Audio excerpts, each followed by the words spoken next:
Pemirsa, pagar laut di kawasan pantai utara Tangerang, Banten mulai dibongkar hari ini oleh TNI Angkatan Laut dan warga setempat. Meski telah dibongkar, hingga kini pemilik dari pagar laut itu masih menjadi misteri.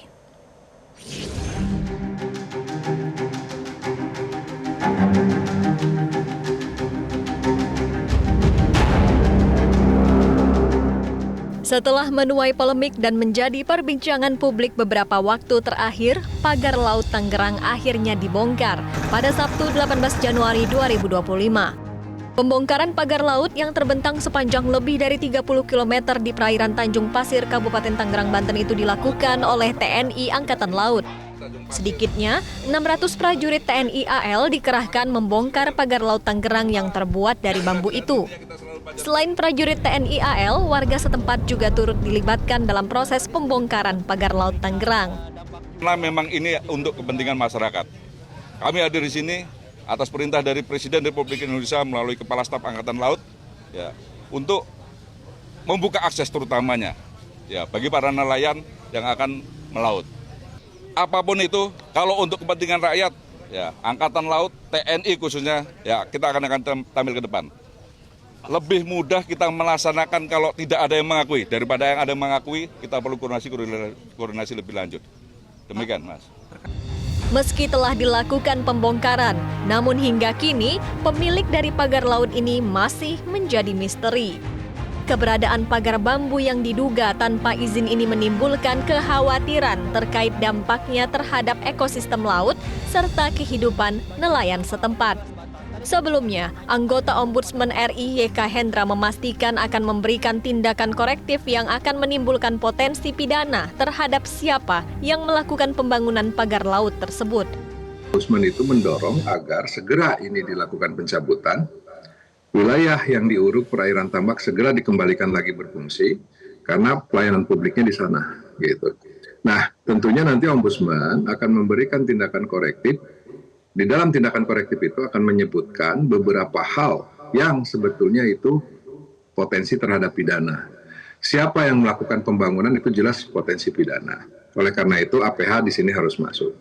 Tidak mungkin pembangunan sekitar itu tidak diketahui oleh kepala desa, oleh camat, dan oleh pihak-pihak terkait di sana. Sementara itu, Lembaga Bantuan Hukum dan Advokasi Publik Pimpinan Pusat Muhammadiyah telah melaporkan dugaan pelanggaran hukum dalam kasus pagar laut di kawasan Pantai Utara Tangerang, Banten kepada Barreskrim Polri. Tentu kami bersama rekan-rekan koalisi sudah memasukkan nama-nama yang diduga terlibat dalam pembakaran itu dan itu masuk dalam materi pengaduan ya. Tetapi sekali lagi ini sifatnya bukan laporan polisi tetapi bagian dari pengaduan masyarakat. Adapun nama-nama yang kami sodorkan itu adalah sebetulnya nama-nama yang sudah beredar luas di sosial media, ya. Ada pihak-pihak yang diduga terlibat, baik dia sebagai orang lapangan, termasuk juga mereka yang diduga membiayai pemagaran laut itu. Kurang lebih ada 7 nama yang kita laporkan ke Mabes Polri. Ada individu-individu, ada termasuk juga swasta. Langkah aduan dan laporan diambil usai somasi terbuka yang dilayangkan tidak juga digubris. Mereka pun berharap pihak berwenang segera melakukan investigasi untuk mengungkap siapa dalang pemagaran laut yang merugikan banyak orang. Tim Liputan Metro TV. Pemirsa, untuk membahasnya kita akan segera berbincang dan telah bergabung bersama kami Sekjen Koalisi Rakyat untuk Keadilan Perikanan atau Kiara, Ibu Susan Herawati. Selamat sore, Bu Susan. Selamat sore, Kak Fitri. Ya, Bu Susan, pagar laut di kawasan Pantai Utara Tangerang, Banten mulai dibongkar hari ini oleh TNI Angkatan Laut dan warga setempat. Belum semuanya, baru sekitar 2 km saja kemudian yang sudah dibongkar. Bagaimana Anda menilai langkah pembongkaran yang dilakukan hari ini? Ya, tentu ini kita apresiasi ya, kalau kemudian hari ini sudah mulai ada pembongkaran gitu. Karena terus terang ini kan sudah melewati waktu yang cukup panjang, mulai dari bulan Juli gitu ya, sampai kemudian di awal tahun ini baru benar-benar terrealisasi itu dibongkar. Tentu kita apresiasi upaya ini Namun Kiara kembali mengingatkan masih ada PR besar sebenarnya. Kalau kita melihat sampai detik ini kan belum terbuka juga ya siapa yang melakukan ataupun membangun pagar sepanjang 30 kilometer tersebut. Artinya baru tahap pembongkaran, tapi belum kepada menunjuk orang gitu ya. Siapa yang harus bertanggung jawab dari semua proses yang akan berjalan panjang ini, karena terus terang untuk pembongkaran ini kan tidak bisa dalam waktu yang cukup cepat, artinya butuh langkah yang cukup panjang dan sayangnya belum ada orang yang harus bertanggung jawab. Oke. Bu Susan, pembongkaran hari ini dilakukan oleh TNI AL dibantu oleh warga setempat dan tidak ada kemudian kehadiran dari wakil KKP sendiri. Padahal kemudian langkah pertama yang dilakukan pada saat itu adalah penyegelan. Ini kan dilakukan oleh KKP. Tapi kemudian pada saat pembongkaran KKP ini tidak hadir. Ada tanggapannya? Ya, waktu kami tahu kabar tersebut juga kami menyayangkan ya. Artinya kan ini harusnya jadi kerja kolektif gitu, bukan hanya kerja dari satu instansi tertentu, tapi benar-benar mereka yang kemudian fokus di urusan laut merespon bersama. Untuk ngurusin ini kan nggak bisa satu instansi berdiri sendiri gitu. Tentu kita menunggu ada apa sebenarnya. KKP belum bisa hadir di hari pertama ini, tapi kami masih berbaik sangka lah, mungkin esok hari ketika pembongkaran ini terus berlanjut, KKP mau ya menunjukkan diri mereka gitu ya, kemudian juga mendukung aktivitas ini gitu, karena memang ini menunjukkan sebenarnya kalau memang KKP concern banget soal urusan laut, seharusnya mereka turun gitu, dan langkahnya sudah kita terus sampaikan bahwa bukan segel, ya bongkar seperti ini gitu. Walaupun ini punya konsekuensi karena biar bagaimanapun tetap ada ekosistem pesisir yang kemudian terdampak gitu ya.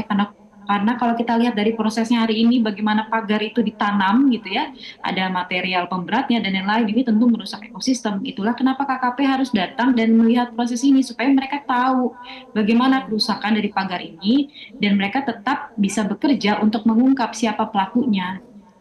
Oke. Jika memang kemudian salah satu pertanyaan yang harus dijawab oleh pihak yang berwenang menelusuri adalah pemilik dari pagar laut misterius ini. Menurut Anda ini ditelusurinya mulai dari mana jika ingin membongkar tuntas? Yang pertama harus diajak diskusi sebenarnya adalah warga yang ada di sana ya. Karena kalau dari penuturan kawan-kawan di sana sebenarnya sudah tersebut beberapa nama.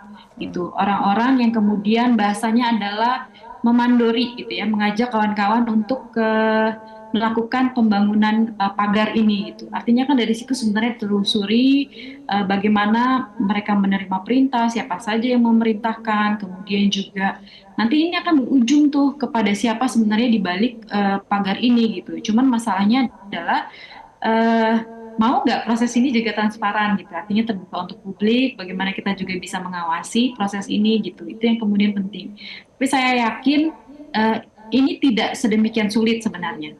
Tadi dibutuh benar-benar proses yang memang transparan, kemudian juga ajak masyarakat karena mereka tahu gitu sebenarnya siapa yang melakukan, siapa yang memberi perintah, uangnya dari mana. Karena kan kalau kita dengar dan kita tahu gitu bahwa ini kan orang yang membangun pagar itu diupah gitu 100.000 per hari gitu. Artinya kan ada orang yang memang benar-benar memberikan uang itu untuk para pekerja ini gitu. Artinya ada mandor, ada strukturnya ini pasti gitu. Nggak mungkin ini datang uangnya dari langit kan, tidak mungkin gitu. Jadi ajak warganya di sana untuk berbicara, berikan mereka rasa aman dan nyaman untuk kemudian berani berbicara.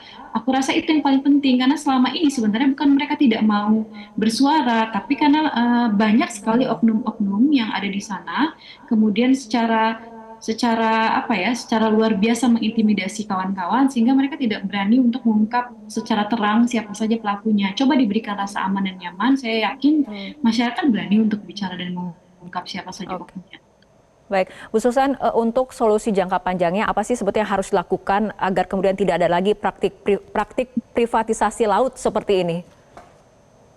Yang pertama, kita harus sadar bahwa negara kepulauan itu sudah pasti tidak melakukan privatisasi ruang ya, khususnya ruang-ruang kelola masyarakat di pesisir dan pulau-pulau kecil. Yang kedua adalah KKP ini kan sebagai perahu besarnya nelayan dan perempuan nelayan Indonesia ya. KKP ini sebagai rumah untuk kawan-kawan di pesisir dan pulau-pulau kecil. Seharusnya juga menyadari bahwa identitas bangsa kita adalah negara kebaharian, negara kepulauan yang notabene seluruh kedaulatan ini memang miliknya orang-orang yang ada di pesisir gitu. Artinya KKP juga harus sadar bahwa yang harus disejahterakan adalah nelayan dan perempuan nelayan, tapi bukan korporasi, apalagi investasi gitu. Permasalahannya adalah sayangnya beberapa tahun ke belakang kasus-kasus seperti ini sering terjadi. Baru-baru aja menyusul dengan kasus pagar laut, sebenarnya di Pulau Pari juga ada kasus pengerusakan mangrove gitu ya. Nah ini artinya kan KKP harus benar-benar sadar posisi mereka ini sebagai rumahnya nelayan gitu. Ketika ada kasus-kasus ini, maka KKP harus punya respon yang cukup cepat gitu ya untuk kemudian berposisi berdiri bersama nelayan, bukan malah berdiri bersama dengan investasi ataupun perusahaan gitu. Uh, Selain itu juga yang menjadi permasalahan adalah untuk pemanfaatan ruang itu harus berangkat dari kebutuhan nelayan dan perempuan nelayan, dari kebutuhan masyarakat yang ada di pesisir dan pulau-pulau kecil.